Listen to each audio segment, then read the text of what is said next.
अस्सलाम वालेकुम। आप देख रहे हैं के न्यूज़ चैनल इंटरनेशनल। यूट्यूब पर हमारा चैनल सब्सक्राइब कीजिए और रहें दुनिया भर की खबरों से बाखबर। रुक करेंगे गुजरात का, जहां से रिपोर्ट कर रहे हैं हमारे नुमाइंदा खुसूसी इरफान खान। पुलिस थाना शाहीन की कार्रवाई। शीशा नोशी का सामान फरोख्त करने वाला मुलजिम गिरफ्तार। शीशा नोशी का सामान बरामद कर लिया गया। तफसीलात के मुताबिक गुजरात पुलिस थाना शाहीन के जराइम पेशा अनासिर के खिलाफ कार्रवाइयां जारी हैं।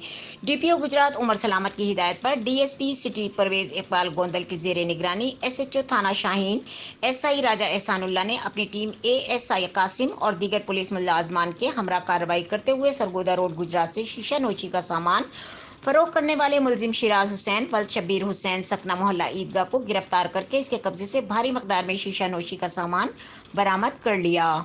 बरामद होने वाले सामान में हुक्के, चिलम, फ्लेवर्स और दीगर अशिया शामिल हैं। मुलजिम के खिलाफ मुकदमा दर्ज करके मजीद तफ्तीश का आगाज कर दिया गया।